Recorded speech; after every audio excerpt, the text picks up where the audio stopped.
Welcome back to the Rose Show. This morning in the Buzz, Michelle has joined us. It's back to school time, but what's the biggest trend this year in back to school shopping? How about higher prices? Stores are trying everything they can to think of to disguise the fact that you're going to pay more for clothes this fall. Some are using less fabric and calling it the new look.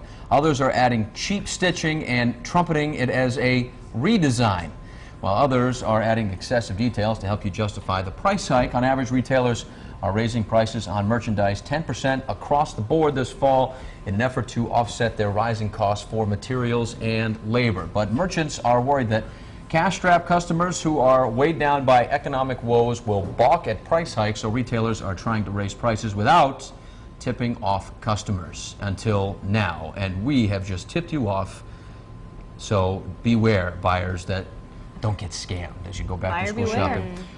You're out of school, so you don't have to go back to school shopping. Your kids aren't old enough to go to school yet, but they have like fun. Your older one I have does. to tell you, I think about you with your kids, and I'm terrified of the day that my boys are going to come to me and be like, I want this pair of $150 sneakers. Interesting that you point, know they're going to be in for like 3 months because their feet are growing. So, I mean, what do you do, Pat? Well, it's interesting you say sneakers because my son had to have those, and I'll say the brand because it's so popular, those Reebok ZigTechs. You know, the ones with the zigs, the thing on the bottom. Oh, yes. I think my husband's also asking for those. Tell him no. But the reason why he had to have them because all the cool kids had it, all that, blah, blah, blah. But he also plays a lot of street hockey. Okay. And literally, I would go bananas because they weren't cheap, and he'd be out there playing street hockey goalie and flipping around and tearing the soles apart. And so, to your point, not only do they grow out of them quickly, but they destroy them quickly. So it is with any kind of clothes. But have I noticed any higher prices? I don't do the back to school shopping, so I haven't noticed any except when the credit card bill comes and I say, why is this so expensive? But are you ones to get a new wardrobe or get new things for back to school? I know I think I went through that stage for a while when I was younger, and then I totally grew out of it. You know, it wasn't that I need something for back to school. It was kind of, you know, what can I afford now? No, I think you were in the minority. I do. I think fashionista. I mean, no, but I'm just saying, like, I feel like every kid I know, and like, you'd want to wear your sweater back to school, even if it was 90 degrees, because it was the new fall wardrobe that you had just bought. The first day was the most important for me. You had to come out, you know, and set the tone. Well, yeah, you had to look good the first day. That was and then it was T-shirts and jeans for the rest of of the day. So I remember my mom, she'd be like, just leave the bags in the car, go in with one bag, show your dad your one bag of things, leave the rest in the car, wait till he goes off to his meeting, and then bring the rest of the stuff in. Sneak it in, put it away, don't ever mention it.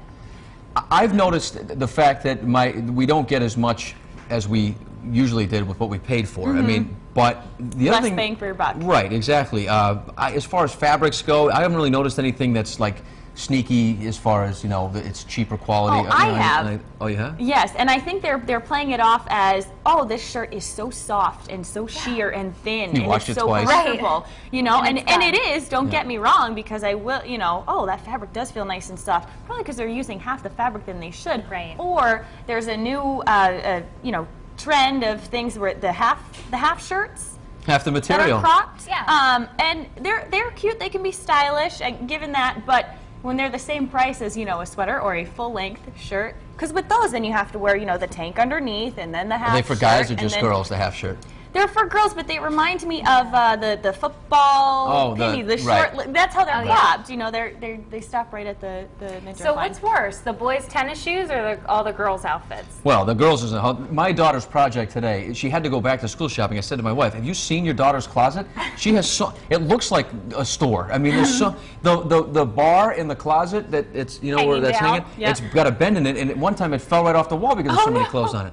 I said, can we recycle some of these? Well, how much has she grown from year to year? I may have bought, you know, a new top or something, but I was never one to just go and buy a whole wardrobe. I feel like sporadically I would pick up different things, but I was not one to get that one big...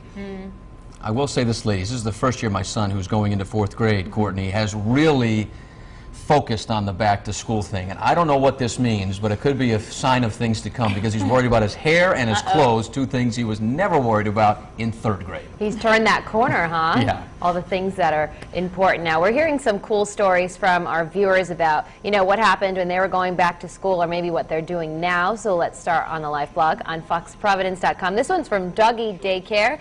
And they said, never been a big fan of back-to-school clothes shopping. The weather is still summery, and seeing kids all decked out in their new fall sweaters at the bus stop in 90-degree weather is ridiculous. I can wait for the sales weeks later. And then we also heard from Jean, who said, my mom used to sew most of my clothes, but I guess moms nowadays don't have the time for that. So here's the poll we're asking everybody today. Have you noticed a difference in back-to-school shopping? A, yes, I've seen some consumer trickery. B, no, I haven't encountered this yet. Or C, no, but now I'll be spending less. I've also posted a story about this back-to-school price hike if you guys want to take a read at that this morning. Here's what our Facebook page looks like right now. And Donna Stanley said, just shopping in general, the quality is so poor. Fabric is thin, forcing consumers to layer clothing. Instead of one shirt, you have to buy 2 or 3. She said, still can't believe that they're able to sell jeans with holes in them. She said her mom used their torn jeans for rags. Sean Furlong says everything nowadays is cheaply and poorly made and overpriced. So if we have some more tips from maybe parents out there who are dodging this scene while shopping, share them with us. We'll be on the Live blog till about 9 o'clock.